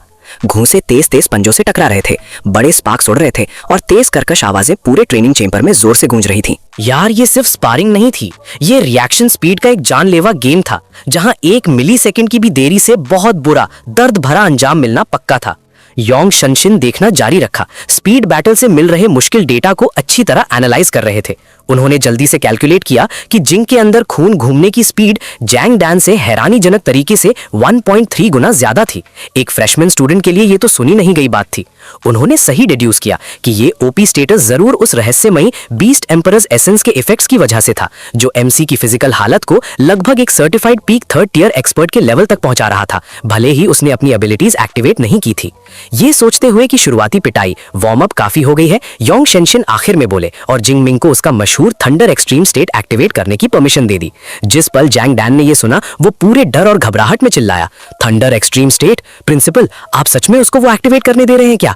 उस सीनियर को अपनी डरी हुई आत्मा में पता था कि अगर एमसी ने अपना असली ओपी मोड चालू कर दिया तो उसके पास जीत तो छोड़ो, बचने का भी 0 चांस होगा। जैसे ही बड़े लाइटनिंग आर्क्स जिंग की शरीर के चारों तरफ घूमने लगे, जैंग डैन को तुरंत एक जोरदार दबाव डालने वाली प्रेशर महसूस हुई, जिसने उसको पूरी तरह से काबू कर लिया। वो तो पहले ही आर्म एक्सचेंज में डोमिनेट हो रहा था। अगर जिंग ने और पावर अप करने की हिम्मत की तो इस डुअल का नतीजा हार से बढ़कर सीधे पूरी तबाही में बदल जाएगा। वो एक वक्त का कॉन्फिडेंट चौथे साल का सीनियर जोर से बेचैनी वाले ठंडे पसीने में डूब गया। उसकी आवाज साफ कांप रही थी जब उसने धीरे से मिन्नत की, जिंग मिंग प्लीज, जब तुम ये करो तो थोड़ा आराम से करोगे क्या? Azure eye dire wolf का वो शानदार ऑरा पूरी तरह से खत्म हो गया था और उसकी जगह एमसी से निकलने वाली मॉन्स्ट्रस पावर के सामने सिर्फ असली पतली डर थी। जिंग ने बस उसको एक भरोसे वाली मुस्कुराहट दी और जवाब दिया, कोई दिक्कत नहीं। लेकिन एमसी की आंखों में चमकती वो खौफनाक तेज लाइटनिंग ये साफ बता रही थी कि वो इस स्पारिंग सेशन में पूरी स्पीड से जाने की सोच रहा था। कसम से वो मशहूर heaven piercing divine thunder ability का मैक्सिमम पीक स्टेट तेजी से फैलना शुरू हुआ और रूम शैटरिंग प्रेशर छोड़ने लगा। और हैरानी की बात नहीं, बस कुछ ही छोटे मिनट्स बाद बैटल पूरी तरह से खत्म हो चुकी थी। जैंग डैन तुरंत अपनी पावर अप स्टेट से वापस अपनी असली इंसानी शक्ल में आ गया। वो अरीना फ्लोर पर बिल्कुल जमीन से लग गया, उसकी जुबान कुत्ते की तरह बाहर लटक रही थी और वो बेचैनी से सांस लेने की कोशिश कर रहा था। यार, उसकी पूरी बॉडी पसीने से भीगी हुई थी। वो पूरा थक चुका था और बिल्कुल शर्मिंदा था क्योंकि जिंगमिंग ने पूरे डुएल में उसको अच्छे से टॉर्चर किया था। अरे भाई, हमारे शानदार एमसी जिंगमिंग ने बड़े प्यार से जियांग डान को एक हाई ग्रेड रिकवरी पोशन दी और वार्म अप स्पारिंग के लिए सच्चे दिल से धन्यवाद बोला। देखो, जियांग डान ने वो पोशन एक ही घूंट में चुक कर ली। फिर वो गुस्से में बोला, शुक्रिया, लेकिन लानत है, अगर किसी ने रैंकर फोरम्स पर दोबारा ये बोला कि तुम्हारी रेपुटेशन बढ़ा चढ़ाकर बताई गई है तो कसम से मैं उसको खुद बद्दुआ देकर मार डालूंगा। उसके चेहरे पर अब पूरी तरह से एडमिरेशन और पक्का विश्वास साफ दिख रहा था। उस फैसले वाली लड़ाई के बाद योंग शेनसिन अपने स्टडी में चले गए, डेटा को ध्यान से एनालाइज करने और एमसी के परफॉर्मेंस के बेस पर कॉम्बैट टेक्निक्स को बेहतर बनाने के लिए। जिंग तो हॉल में ही रहा और तुरंत ओल्फू से पूछा कि उनकी मास्टर अपना ब्रेक थ्रू कब खत्म करेंगी। ओल्फू ने माना कि उनको ठीक से पता नहीं था। उन्होंने बताया कि ब्रेक थ्रू इंस्पिरेशन कुछ ही घंटों में या शायद कई दिनों तक भी चल सकती है। और उसी वक्त शू जिंग का हमेशा बिजी रहने वाला सिस्टम इनेबल्ड स्मार्टफोन बजने लगा। यारेक अचानक तेज रिंगटोन ने ओल्फू के साथ उसकी शांत बातचीत पूरी बर्बाद कर दी। हमारा एमसी जिंगमिंग ने गुस्से से फ्राउन किया, सोच रहा था कि कौन इडियट उसको प्राइम ट्रेनिंग टाइम पर कॉल कर रहा है। तो कॉलर और कोई नहीं बल्कि खुद वाइस प्रिंसिपल लैंग श्वांग थी। उन्होंने एक बड़ी खबर दी कि प्रेस्टिजियस जिंग यूनिवर्सिटी के रिप्रेजेंटेटिव्स आ चुके हैं और वो अपने साथ एक बहुत बड़ा खजाना लाए हैं, original S ranked top tier combat technique, legendary thunder godfinger manuscript. उन्होंने जिंगमिंग को सीधा ऑर्डर दिया कि वो तुरंत स्किल लाइब्रेरी की तरफ दौड़े ताकि इस अनबिलीवेबली प्राइसलेस पावर अप को क्लेम कर सके। वाइस प्रिंसिपल लैंग फोन पर लगभग खुश हो रही थी और उस जीनियस से पूछ रही थी कि क्या वो किसी जरूरी काम में बिजी है। जब उन्होंने जिंगमिंग की आवाज में थोड़ी हेजिटेशन सुनी तो उन्होंने एक पावर मूव चलाने का फैसला किया और हर सेकंड बचाने के लिए उसे खुद ही पिकअप करने आ गई। कसम से, इतने हाई लेवल रैंकर से टेलीपोर्ट करवाना ये तो सिर्फ एक ओपीएमसी को ही मिलने वाली वीआईपी ट्रीटमेंट होती है। इस पागलपन भरे प्रिविलेज को जिंगमिंग प्रोसेस कर भी नहीं पाया था कि उसके सामने एक चमकदार तेज स्पेशल वॉर्टेक्स खुल गया। वाइस प्रिंसिपल लैंग श्वांग उस स्वर्लिंग वॉइड से शान से बाहर निकली, एकदम चमकते लाल कपड़ों में, बिल्कुल जोरदार लग रही थी। देखो, high tier space attribute grand master power का ये अचानक दिखाया गया रूप देखकर जिंगमिंग का ब्रेन एक पल के लिए शॉर्ट सर्किट हो गया। वाइस प्रिंसिपल ने हल्की समझदार मुस्कुराहट दी और हल्के से उस टैलेंटेड स्टूडेंट के कंधे पर हाथ रखा। रहस्यमयी लेकिन हैरत अंगेज तरीके से स्टेबल स्पेशल एनर्जी की स्ट्रीम्स तुरंत उन दोनों के चारों तरफ लपेटने लगी। ये साफ सिग्नल था कि एक हाइपर स्पीड टेलीपोर्टेशन जर्नी शुरू होने वाली है। चुंग डैन और ओल्ड फू की हैरान आंखों के सामने वो दोनों फिगर्स तुरंत लाइट स्पाइरल्स में घुल गए और वॉइड में गायब हो गए। उस तेज स्पेशल टेलीपोर्टेशन ने उन्हें 1 सेकंड से भी कम वक्त में ट्रेनिंग हॉल से निकाल लिया और सीधा जिंग यूनिवर्सिटी के खास गेस्ट के साथ जरूरी मीटिंग की तरफ भेज दिया। एक बहुत ही शानदार हाई क्लास रूम के अंदर एक कंट्रोल्ड स्पेशल वॉर्टेक्स चमकता हुआ खुला। शू जिंगमिंग और वाइस प्रिंसिपल लैंग उस टेलीपोर्टेशन फ्लैश से आराम से बाहर निकले। सोफा पर शांति से बैठे थे, आरामदायक विश्वास की ऑरा छोड़ते हुए, चेन लिन नाम के एक शांत आधे उम्र के आदमी। उन दोनों का अचानक से एक ड्रामेटिक स्पेशल जंप से आना इस आदमी को पलक झपकाने पर भी मजबूर नहीं कर पाया। वो साफ तौर पर एक पुराना हाई टियर रैंकर था। वाइस प्रिंसिपल लैंग श्वांग ने तुरंत जिंग मिंग को उस सम्मानित विजिटर से इंट्रोड्यूस करवाना शुरू कर दिया। उसे मॉडू यूनिवर्सिटी का सबसे अच्छा एस रैंक्ड जीनियस बताकर उसकी खूब तारीफ कर रही थी। उन्होंने खास तौर पर जोर दिया कि वो इस इंस्टीट्यूशन का अभी का सबसे बेहतरीन स्टूडेंट है। उनकी आंखें तेज गर्व से चमक रही थीं। शू जिंग मिंग, जो हमेशा पोलाइट एमसी रहता है, उसने आदर से झुककर उस ग्रैंड मास्टर का अभिवादन किया। नमस्ते टीचर चेन। चेन लिन ने एक हल्की मुस्कान और सहमत भरी अप्रिशिएटिव नॉट के साथ उस जेस्चर का जवाब दिया। जिंग मिंग के अंदर की शांति और नर्म डिमीनर ने तुरंत उस वेटरन मास्टर पर एक शानदार फर्स्ट इंप्रेशन छोड़ दिया। लेकिन वाइस प्रिंसिपल लैंग श्वांग ने फिर पूरी डिटेल्स बताई। चेन लिन जिंग यूनिवर्सिटी से एक बेहद powerful 7th tier lower stage grand master थे। सबसे जरूरी बात यह थी कि वो supreme thunder god finger technique को इस्तेमाल करने में एक सच्चे मास्टर थे। वो अगले 2 वीक्स तक यहीं रुकेंगे ताकि जिंग मिंग को खुद मेंटर कर सके और इस पावरफुल कॉम्बैट आर्ट के साथ अपना अनमोल एक्सपीरियंस दे सके। जिंग मिंग तो अंदर से हैरान था जिंग यूनिवर्सिटी की इस जेनरोसिटी पर, जिन्होंने ओरिजिनल अनमोल मैनुअल और इस कैलिबर का एक मास्टर पूरे देश के उस पार से भेज दिया। उसने चेन लिन की तरफ हाथ जोड़े और बोला कि अगले 2 वीक्स तक वो मास्टर को बार बार परेशान करने का इरादा रखता है ताकि अपनी पावर को पूरा मैक्स आउट कर सके। चेन लिन ने बस एक गर्मजोशी भरी मुस्कान के साथ फॉर्मेलिटी को हटा दिया और जोर दिया कि जिंग मिंग को इतना फॉर्मल होने की जरूरत नहीं है। उन्होंने आराम से बताया कि वो और प्रिंसिपल योंग शेंशन पुराने दोस्त हैं, जिससे इस हुकअप यानी अरेंजमेंट के बारे में बहुत कुछ समझ आता है। उन्होंने जिंग मिंग को इंस्ट्रक्ट किया कि जब भी उसको अपनी एबिलिटीज के बारे में कोई सवाल हो तो वो सीधा प्रिंसिपल यांग के रेजिडेंस पर उन्हें मिलने आ सकता है। वक्त चलता रहा और दोपहर के बाद का सूरज डूबने लगा। पूरे शहर को एक शानदार सुनहरी चमक में रंग रहा था। मीटियोर क्लब के हेडक्वार्टर्स पर एटमॉस्फेयर में उत्सुकता भरी हुई थी क्योंकि एक बहुत जरूरी मीटिंग शुरू होने वाली थी। शू जिंगमिंग ने जल्दबाजी में बड़े कॉन्फ्रेंस रूम के दरवाजे धक्कर खोले। उसके चेहरे पर अभी भी थकान की हल्की सी झलक दिख रही थी। अपने सिर को खुजलाते हुए और माफी मांगते हुए मुस्कुराते हुए उसने समझाया कि वो लेट हो गया क्योंकि दिन अनजान हाई लेवल मामलों जैसे नया एसटीआर स्किल मिलना से पूरा भरा हुआ था। जिस सेकंड उसने रूम में एंट्री की, वहां मौजूद हर किसी ने जिंगमिंग का बहुत जोशीले तरीके से वेलकम किया। वाइस प्रेसिडेंट की एक गूंजती हुई आवाज पूरी तरह से एक साथ गूंजी, जिस वजह से वो एक पल के लिए हैरान होकर रुक गया। उसने तेजी से उस बड़े रूम को स्कैन किया। मन ही मन इस मशहूर क्लब के पावरफुल मेंबर्स की तादाद देखकर इंप्रेस्ड हुआ। वो लीडरशिप के लिए रिजर्व की गई खास सीट्स की तरफ बढ़ा, जहां एक और टैलेंटेड यंग मैन पहले से ही मीटिंग के एजेंडा पर बात करने का इंतजार कर रहा था। ये डू ल्योंगिंग था, जिसे मीटियोर क्लब के सबसे जरूरी कोर पिलर्स में से एक माना जाता था। डू ल्योंगिंग जिंगमिंग की इस पागलपन भरी प्रोग्रेस पर अपनी तेज जलन छुपा नहीं पाया। मजाक में सजेस्ट किया कि इस पेस से तो मीटियोर क्लब शायद जल्द ही जिंगमिंग को अगला क्लब प्रेसिडेंट बना देगा। जिंगमिंग बस मुस्कुरा दिया और उस मजाक को टाल दिया। वो आज की इमरजेंसी गैदरिंग का असली ऑब्जेक्टिव जानने पर पूरा फोकस कर रहा था। डू ल्योंगिंग का एक्सप्रेशन तुरंत गंभीर हो गया जब उसने बदनाम हेवेंस मैंडेट सेक्ट का जिक्र किया। उसने बताया कि इस मिशन में सेक्ट के बचे हुए बिखरे हुए फोर्सेस को बेरहमी से हंट डाउन करना है, क्योंकि उन्होंने 3 बड़े यूनिवर्सिटीज के फ्रेशमैन फोर्सेस पर बेहद घिनौना अटैक किया था। इसे एक ना माफ किए जाने वाली प्रोवोकेशन माना गया और डू ल्योंगिंग को जानना था कि क्या जिंगमिंग सच में इतने हाई स्टेक्स खतरनाक चैलेंज को लेने के लिए रेडी है। शू जिंगमिंग की आंखें तुरंत बर्फ जैसी ठंडी हो गई। उसकी जोरदार लड़ने की भावना पीक लेवल्स तक बढ़ गई। क्यों नहीं, मैं इसे जरूर लूंगा, उसने तुरंत जवाब दिया। उसकी आवाज अटल और फैसले वाली थी। उसने कसम खाई कि जिसने भी उसके दोस्तों और साथियों पर एक भी हाथ उठाया, उन्हें कभी शांति से जीने नहीं दिया जाएगा। क्रिमिनल हेवेंस मैंडेट सेक्ट के खिलाफ वो पक्का फैसले वाला सफाया अब शुरू होने वाला था। भाई, जैसे ही वो बदनाम हेवेंस मैंडेट सेक्ट का जिक्र हुआ, पूरे हॉल का माहौल एकदम से सीरियस और तनाव भरा हो गया। देखो, ग्रैंड मास्टर वू युआन जो ऊंचे पोडियम पर बड़े दबदबे से खड़े थे, उन्होंने फिर एक बड़ा आदेश ऑर्डर सुनाया। ग्रेट शॉ गवर्नमेंट से आया हुआ एक बहुत बड़ा कॉम्प्रिहेंसिव खात्मे का हुक्म था, जो सीधा इस धर्म विरोधी ग्रुप को टारगेट कर रहा था। और उसी वक्त अकेडमी ने सिस्टम में एलिमिनेशन मिशंस का एक बहुत बड़ा बैच डाल दिया, जिससे हर स्टूडेंट को लगभग तैयार कर दिया गया कि वो इस हेरेटिकल ऑर्गेनाइजेशन को खत्म कर दे। वू युआन ने फिर हमारे मुख्य पात्र शू जिंगमिंग को देखा और उनको सीधा एक सहारा दिया। अगर एमसी इन खतरनाक मिशंस के लिए टीम बनाना चाहता है तो वो उनको बस बुला ले। ग्रैंड मास्टर को पता था कि अगर शू जिंगमिंग जैसा असली सर्टिफाइड जीनियस शामिल हो गया तो मिशन सक्सेस रेट एकदम से बढ़ जाएगा। ये तो बहुत तारीफ की बात थी, लेकिन जिंगमिंग ने बस अपनी वो खास स्माइल दिखाई और नम्रता से कहा, शुक्रिया, लेकिन नहीं चाहिए। यार, हमारा एमसी जो हमेशा विश्वासी सोलो प्लेयर रहता है, वो टीम के चक्कर में पड़ने के बजाय अपनी लोन वुल्फ लड़ने की स्टाइल पर ही रहना पसंद करता था। आत्मविश्वास का ये स्टार देखकर वहां देखने वाले स्टूडेंट्स में तुरंत प्रशंसा, एडमिरेशन और तेज उत्सुकता जाग गई। लेकिन उसकी शांत दिखावट से धोखा मत खाना। शू जिंगमिंग पूरी तरह समझता था कि फील्ड में कितने जानलेवा खतरे उसका इंतजार कर रहे हैं। उसको जरूर ही उस डर भरे S rank secret technique thunder god finger पर पूरी महारत हासिल करनी थी, ताकि वो उसका अल्टीमेट ट्रम्प कार्ड बनकर तैयार रहे। गलती की कोई गुंजाइश नहीं थी, उसका यूज एकदम निर्दोष होना चाहिए था। जैसे ही मीटिंग खत्म हुई, शू जिंगमिंग सीधे चेन लिन के शांत टी रूम की तरफ भाग गया। उसको एहसास था कि इस मास्टर से गाइडेंस लेना ही सबसे तेज रास्ता है। चाय की हल्के महक से घिरा हुआ वो इस बेहतरीन अनुभवी सीनियर से बहुत जरूरी हाई लेवल निर्देश ढूंढ रहा था। शू जिंगमिंग ने पूरी नर्मता बनाए रखी और समझाया कि उसने पूरी पिछली रात थंडर गॉड फिंगर मैनुअल को ग्राइंड करने में बिता दी। अपनी कोशिशों के बावजूद टेक्निक के कुछ खास पॉइंट्स अभी भी समझ से बाहर थे और मुश्किल लग रहे थे। चेन लिन को एमसी की इस जबरदस्त लगन पर हल्की सी हैरानी हुई और उन्होंने चुपके से इस होनहार चैंपियन के सीखने के जज्बे की तारीफ की। उन्होंने तुरंत जिंगमिंग को बुलाया कि वो ठीक ठीक बताएं कि पिछली रात की उस जोरदार पढ़ाई के कौन से हिस्से उसको अभी भी उलझा रहे हैं।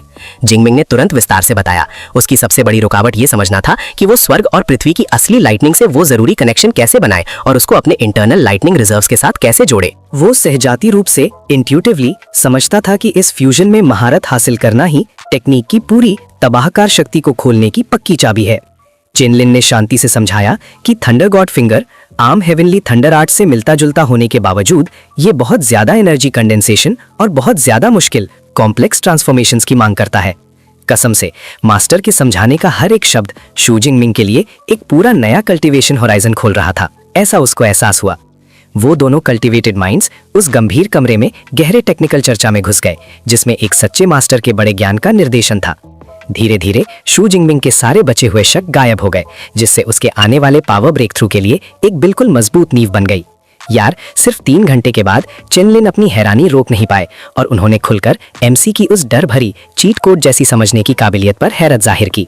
उन्होंने सोचा कि जब वो खुद अपने प्राइम में थे तो उनको ये बेसिक समझ तक पहुंचने में 10 मुश्किल दिन लगे थे, लेकिन हमारे ओपी शू जिंगमिंग ने टेक्निक के सार को लगभग तुरंत एब्जॉर्ब कर लिया, जैसे कोई फाइल डाउनलोड हो रही हो। लेकिन सुनो, असली राज ये था, वो सिस्टम था। जब चेनलिन सोच में डूबे हुए थे, शू जिंगमिंग चुपके से अपने भरोसेमंद डीप ब्लू सिस्टम में एक कमांड डाल रहा था। वो कमांड आसान था, थंडर गॉड फिंगर स्किल में पॉइंट्स जोड़ो। तुरंत ही थंडर गॉड फिंगर जबरदस्ती अपने प्राइमरी लेवल तक मैक्स आउट हो गया और इसने हर तरह के आम कल्टीवेशन टाइम बैरियर को पूरी तरह तोड़ दिया और पार कर दिया। उस सपोज्ड प्रोग्रेस को देखने के लिए उत्सुक होकर चेनलिन ने जिंगमिंग से कहा कि वो वहीं पर टेक्निक दिखाए ताकि वो छोटी से छोटी कमियां देख सके जिन्हें ठीक करने की जरूरत हो। मास्टर के लिए ये एक सुनहरा बिल्कुल सही मौका था कि वो एक असली once in a generation talent को ठीक करें। शू जिंगमिंग थोड़ा रुका। उसको सच में चिंता थी कि टेक्निक की इतनी तबाहकार शक्ति शायद उसके टीचर को पूरी तरह से खत्म कर दे या उससे भी बुरा इस शांत टी रूम को बर्बाद कर दे। उसने ट्रेनिंग एरिया में जाने की परमिशन मांगने की कोशिश की, लेकिन चेनलिन ने मजबूती से जोर दिया कि डेमोन्स्ट्रेशन में ज्यादा वक्त नहीं लगेगा। जब मास्टर ने उसको कॉर्नर कर दिया तो शू जिंगमिंग के पास इस रिक्वेस्ट को पूरा करने के अलावा कोई विकल्प नहीं था। हमारा एमसी खड़ा हुआ, पूरा ध्यान केंद्रित किया और अपने अंदर मैसिव लाइटनिंग बेस्ड एबिलिटीज को इकट्ठा करना शुरू किया। वो ग्रैंड मास्टर के सामने ही अपनी सपोज्ड 3 घंटे की ट्रेनिंग के रिजल्ट्स दिखाने वाला था। जिस पल शू जिंगमिंग ने सिस्टम लेवल स्किल को एक्टिवेट किया, उसके पूरे शरीर से असली लाइटनिंग का एक चौंकाने वाला तेज झटका बिल्कुल फट पड़ा। उसकी आंखें ठंडी नीली रोशनी के 2 बीकन्स बन गई जो गरजदार करकराती बिजली के आग से घिरी हुई थीं, जो एक ऐसी पावर लेवल चिल्ला रही थीं जिसे नजरअंदाज करना नामुमकिन था। चेनलिन ने तुरंत पूरा ध्यान लगाया और उस ओपनिंग डिस्प्ले को गहन प्रोफेशनल तरीके से देख रहे थे। उन्होंने अंदर ही अंदर एमसी की तारीफ की, ये आकलन किया कि शुरुआती स्टैंड्स और मूवमेंट बिल्कुल निर्दोष थे और बिना एक भी एनर्जी की बूंद बर्बाद किए गए थे। लेकिन फिर अगले ही पल में मास्टर एकदम से हैरानी में जम गए जब एमसी ने दूसरा जरूरी स्टेप पूरा किया। स्वर्ग और पृथ्वी की लाइटनिंग से वो क्रिटिकल लिंक जिस पर उन्होंने अभी चर्चा की थी, वो डर भरे परफेक्ट तरीके से किया गया। जैसे ही वो स्किल बढ़ने लगी, चैनल की जा रही शक्ति की विशाल मात्रा तेज और डरावने तरीके से काबू से बाहर होने लगी। चेनलिन तुरंत जान गए कि यहाँ कुछ बहुत ही शानदार और हास्यास्पद रूप से गलत हो गया है। उन्होंने दिमाग में चिल्लाया कि कैपिटल यूनिवर्सिटी के सबसे टॉप टियर, सबसे एलीट रैंकर्स को भी इस स्टेज तक पहुंचने में कम से कम 4 महीने की लगातार ग्राइंडिंग की जरूरत पड़ती थी। और शू जिंगमिंग ये फ्रेशमैन जोन के ठीक सामने था। वो निश्चित रूप से सच में एक सिस्टम यूज करने वाला मॉन्स्टर था। शू जिंगमिंग ने उस तेज लाइटनिंग रेडियंस को एक ही जानलेवा उंगली में इकट्ठा कर लिया और उस चार्ज छोर को सीधा आसमान की तरफ इशारा किया। उस सांस रोक देने वाले पल में एमसी का ऑरा इतना जबरदस्त था जैसे खुद थंडर गॉड निकलकर इस माटियल जगत में उतराया हो। उससे निकलने वाले उस जबरदस्त कुचल देने वाले प्रेशर के कारण पास की हर चीज और हर इंसान साफ साफ कांप उठे। एक बहुत बड़ा असली थंडर एनर्जी का खंभा तुरंत टी रूम की छत को फाड़ता हुआ सीधा आसमान में चला गया, लगभग पृथ्वी को तबाह करने वाली शक्ति के साथ। पूरा आसपास का ट्रेनिंग जोन तुरंत ओवरलोड हो गया और आंखों को चकाचौंध करने वाले खतरनाक इलेक्ट्रिकल डिस्चार्ज के आग से भर गया। उसके नतीजे में जो विशाल एनर्जी एक्सप्लोजन हुआ, उसने एक ऐसी सोल शेकिंग शॉकवेव छोड़ दी जिसने आसपास के बिल्डिंग कॉम्प्लेक्स को लगभग भाप बना दिया और उसको जमीन पर गिरा दिया। शू जिंगमिंग के हाथों में थंडर गॉड फिंगर की असली आउटपुट पावर ने हर आर्म स्टैंडर्ड को बुरी तरह से पार कर दिया था। ग्रैंड मास्टर चेनलिन की उनके ठीक कुछ फीट की दूरी पर हो रही इस असलियत को देखकर बोलती पूरी तरह बंद हो गई। अरे ये तो काम कर गया, लेकिन असल में ये वैज्ञानिक रूप से संभव कैसे है? वो जरूर सोच रहे होंगे। मास्टर को अपनी अनुभवी आंखों पर यकीन ही नहीं हो रहा था कि वो एक फ्रेशमैन एमसी को अल्टीमेट पावर के इस डरावने लेवल का यूज करते हुए देख रहे हैं। लेकिन फिर शू जिंगमिंग ने अचानक से शांति तोड़ी और पूरी असली घबराहट में चिल्ला उठा। पता चला कि सिस्टम बूस्टेड छूटा हुआ एनर्जी इतना जबरदस्त हिंसा भरा था और उसके कंट्रोल पैरामीटर से बिल्कुल बाहर हो चुका था। यार, वो जो बिजली अब पागल हो चुकी थी, वो आसपास खड़ी हर चीज को खत्म करने और जला देने की धमकी दे रही थी। वो बेचारा जोर से चिल्लाया, मास्टर चेन मदद करो, कसम से मैं ये स्किल वापस नहीं ले पा रहा हूँ। देखो, उस टूटी हुई छत के ठीक ऊपर शुद्ध गरज ठंडर का एक बहुत बड़ा बेकाबू तूफान फट पड़ा, जो तेजी से फैलकर चमकदार लेकिन जानलेवा बेकाबू एनर्जी के छल्ले रिंग्स बना रहा था। अगर चेन लिन ने अभी इस ओपी नए लड़के के गलती से हो रहे सेल्फ डिस्ट्रक्शन को नहीं रोका तो पूरी एकेडमी के लिए इसके अंजाम बहुत भयंकर होंगे। अरे भाई, उस तुरंत आने वाली तबाही को देखते हुए चेन लिन के पास अपने पूरे आश्चर्य डिसबिलीफ को छोड़कर इस लड़ाई में कूदने के अलावा कोई रास्ता नहीं था। उसने अपनी जबरदस्त हाई लेवल बिजली एबिलिटी को निकाला, मैसिव पावर को सीधा अपनी उंगली की नोक पर लाया ताकि शू जिंग से फट रही उस बेकाबू एनर्जी को दबा सके। एक अकेला विनाशकारी उंगली का वार पूरा जोर दिखाते हुए आगे बढ़ा और सीधा उस बेकाबू गुस्से वाले गरज के तूफान से टकराया। जैसे ही वो महान पावर हवा में लटके उस गरज से भरे हाथ से टकराई, पावर के बड़े अंतर डिस्पैरिटी की वजह से हवा में एक बहुत बड़ा भयंकर धमाका हुआ। शू जिंग की टेक्निक तुरंत और जबरदस्ती से टूट गई। शुक्र है कि इसने एक ऐसी तबाही होने से रोक दी जो आसपास के इलाके को पूरी तरह से मिटा देती। टी रूम के अंदर वापस आकर चेन लिन अभी भी चक्कर खा रहा था, पूरी तरह से होश में नहीं था। उसको एहसास हुआ कि जो तेज एनर्जी के झटके उसने महसूस किए थे वो इस बात का पक्का सबूत थे कि शू जिंग ने अभी अभी थंडर गॉड फिंगर को उसके सबसे बड़े निर्दोष रूप में इस्तेमाल किया था। उसका दिमाग घूम गया कि जिंगमिंग ने आंख झपकते ही एक एस ग्रेड सीक्रेट टेक्निक पर पूरी तरह से मास्टरी कैसे हासिल कर ली। शू जिंग चमकती नीली सीक्रेट मैनुअल को पकड़े हुए एक तेज मुस्कान दी और अपने टीचर को सिखाने के लिए सच्चे दिल से धन्यवाद कहा। उसने नम्रता से माना कि उसने टेक्निक पूरी तरह से सीख ली है और अब वो ये अनमोल चीज चेन लिन को वापस करने के लिए तैयार है। टेक्निक का हर जानलेवा हिस्सा अब हमेशा के लिए और बिल्कुल सही तरीके से उसकी याददाश्त में छप चुका था।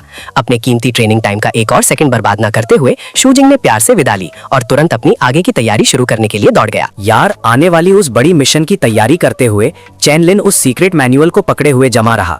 उसकी आंखें उस नौजवान की समझ से बाहर कल्टीवेशन की रफ्तार पर अभी भी हैरान थीं। शू जिंग के इतने तेज बढ़ने से इतना ज्यादा दबाव पड़ा कि उसकी वजह से वेटरन चेन लिन को भी सच्चा ठंडा पसीना कोल्ड स्वेट आ गया।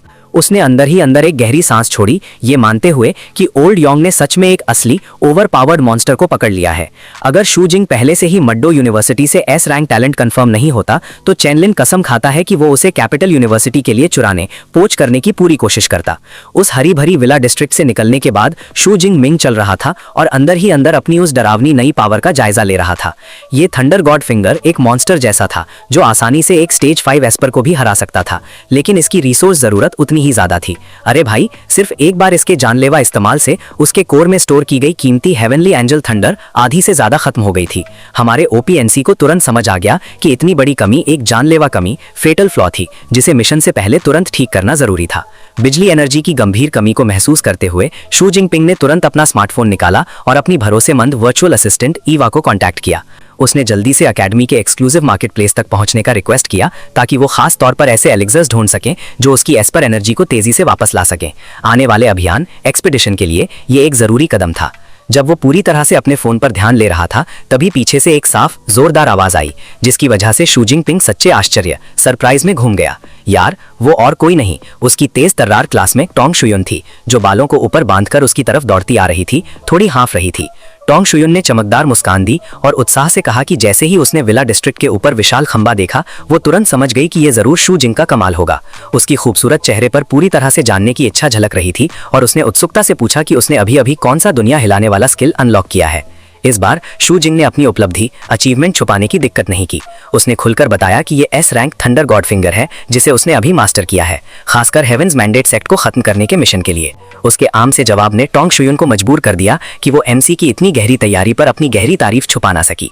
लेकिन टोंग शुयुन का चेहरा अचानक बदल गया। वो पूरी तरह से गंभीर और ध्यान में आ गई।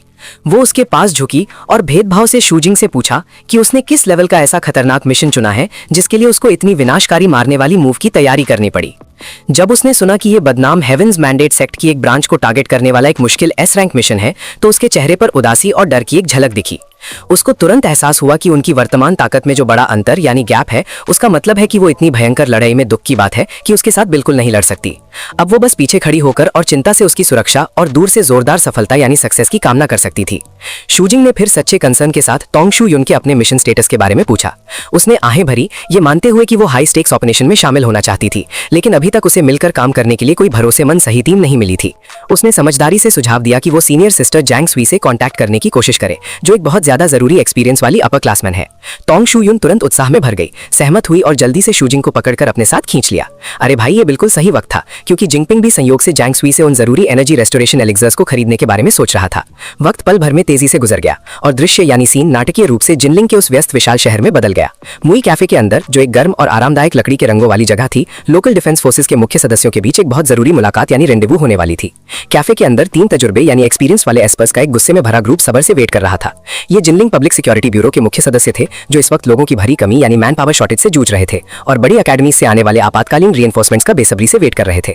ग्रुप में से एक बैंगनी बालों वाली लड़की ने उत्सुकता से अपने टीम लीडर से उस आदमी की असली पहचान यानी आइडेंटिटी के बारे में पूछा जिसका वो वेट कर रहे थे।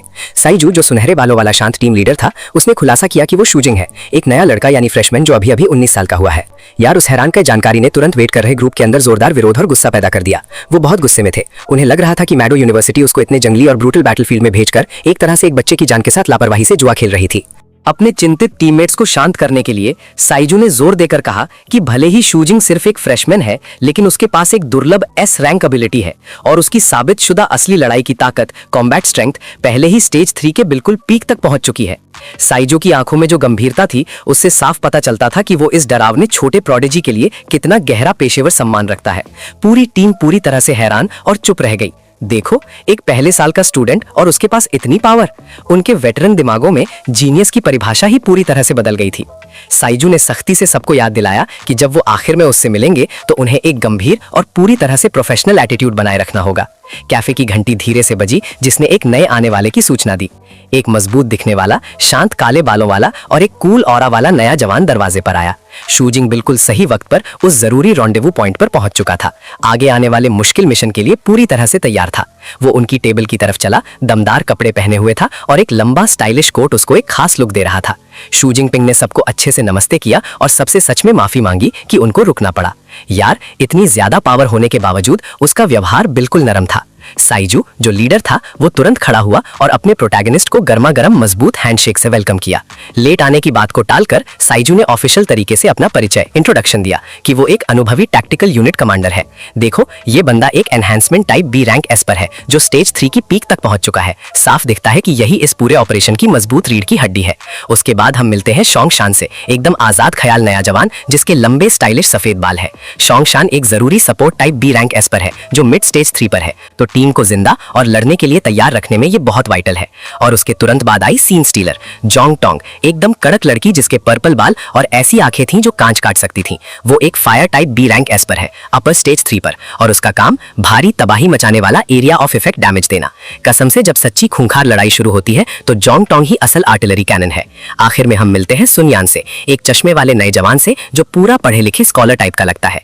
वो एक मेंटल टाइप बी रैंक है, अपर स्टेज 3 पर, और स्क्वाड के लिए सारी जरूरी स्काउटिंग और दुश्मनों के माइंड गेम संभालता है। अरे भाई, जैसे ही गिनलिंग टैक्टिकल यूनिट के सभी खास सदस्य साथ आ गए, कैफे का माहौल आम बातों से सीरियस मिशन प्रोटोकॉल में बदल गया। साइजू ने उस तनाव को खत्म किया और ऐलान किया कि अब फालतू की बातें छोड़कर सीधे बिजनेस की बात पर आना है। उसने उस जरूरी इंटेलिजेंस को बताना शुरू किया जो गिनलिंग टैक्टिकल यूनिट ने खतरा लेकर उस बुरे हेवेंस मैंडेट सेक्ट के बारे में जमा की थी। और शू जिंगमिंग बिल्कुल शांति से सर हिला रहा था। वुश, एक चमकदार नया 3D होलोग्राफिक प्रोजेक्टर उनकी टेबल के बीचों बीच चालू हो गया। साइजू ने समझाया कि उनकी इन्वेस्टिगेशन ने 2 बहुत अच्छे लीड्स पर फोकस किया है, खास करके 2 बड़े लोग। उनके नाम जाओ वाईहाओ, जो फियर्स टाइगर एसोसिएशन का ताकतवर प्रेसिडेंट है, और लैंग चोंग, जो ब्लू सी टेक्नोलॉजी ग्रुप का बड़ा CEO है। उनकी क्लासिफाइड इंटेलिजेंस ने पक्का कर दिया कि ये दोनों लोग सीधे हेवेंस मैंडेट सेक्ट की उस ब्रांच से जुड़े हैं जो जिनलिंग सिटी में काम कर रही है। गेम प्लान आसान है। दोनों को जिंदा पकड़ो और फिर उनको एक खास मेंटल टाइप एस्पर को दो गहराई वाली पूछताछ के लिए, ताकि सेक्ट के मेन ठिकाने का पता लग सके। क्योंकि लैंग चोंग बहुत ज्यादा मुश्किल टारगेट लग रहा था, साइजू ने सुझाव दिया कि पहले जाओ वाई हाउ को पकड़ना स्ट्रैटेजी के हिसाब से सही रहेगा। यार, साइजू ने अगले दिन के लिए शू जिंगमिंग एमसी को इंस्ट्रक्शन दी कि वो टीम के साथ रहे और सिर्फ देखे कि असली दुनिया में टैक्टिकल मिशंस कैसे होते हैं। लेकिन ये सुनकर शू जिंगमिंग ने हल्की कॉन्फिडेंट मुस्कान दी और एक ऐसा सवाल किया जिसने उस पूरे अनुभवी ग्रुप को दंग कर दिया। रुको, अगर हमारे पास दो इतने बड़े टारगेट हैं तो हम वक्त क्यों बर्बाद कर रहे हैं? हम अपनी ताकत को बांटकर एक साथ उन पर हमला क्यों नहीं करते ताकि एफिशिएंसी बढ़ जाए? साइजू वहीं रुक गया। उस नए लड़के की इतनी हिम्मत देखकर वो हैरान था। लीडर के दिमाग में एक साथ मिलकर चलना सबसे ज्यादा सुरक्षा और स्थिरता की गारंटी थी, खास करके जब एक नए बंदे को प्रोटेक्ट करना हो। शू जिंगमिंग ने मन ही मन में गुस्सा किया, तुरंत समझ गया कि उसकी एबिलिटीज को हल्का लिया जा रहा है सिर्फ क्योंकि उसको फ्रेशमैन का लेबल मिला है। तो उसने बहुत शांति से ये सुझाव रखा, लैंग चोंग को बस मुझे दे दो, तुम लोग अपनी मेन ताकत फियर्स टाइगर एसोसिएशन पर फोकस करो। साइजू की आंखों में शक और सीधे सीधे चिढ़ का एक तगड़ा मिलाजुला इमोशन दिखा। साइजू ने तुरंत सवाल उठाया कि क्या ये मड्डो यूनिवर्सिटी का माना जाने वाला एस रैंक प्रोडिजी कॉन्फिडेंस की लाइन पार करके सिर्फ पक्का घमंड दिखा रहा है? देखो, सच तो ये है, लैंग चोंग का सामना करने का मतलब था उसके मिड स्टेज 4 बॉडीगार्ड से निपटना, जो किसी भी पहले साल के स्टूडेंट के लिए आत्महत्या जैसा मिशन था, चाहे उनकी कोई भी रैंकिंग हो। जोंग तोंग अब और शांत नहीं रह सकी और तुरंत बीच में कूद गई। उसने इस लापरवाह प्लान का सख्त विरोध किया। उसने जोर दिया कि लैंग चोंग का पर्सनल आदमी सच में एक स्टेज 4 पावर हाउस है और उसने कसम खाकर बोला कि शू जिंगमिंग का अकेले उस लड़ाई में बचने का 0 चांस है। हमारा एमसी शू जिंगमिंग ने उसकी घबराहट को बहुत आम और मजबूत भरोसे से जवाब दिया। शांत हो जाओ, उसने बड़े कूल तरीके से कहा। चिंता मत करो, कोई भी दिक्कत नहीं होगी। शू जिंग की बिल्कुल चिंता ना होना, उसका खतरे को लापरवाही से नजरअंदाज करना, उससे जोंग टोंग की चिढ़ बहुत बढ़ गई। उसने मन में गुस्सा किया, सोच रही थी कि क्या ये घमंडी बच्चा सच में समझता है कि वो जिस दुश्मन का सामना करने वाला है वो कितना खूंखार और जानलेवा खतरा है।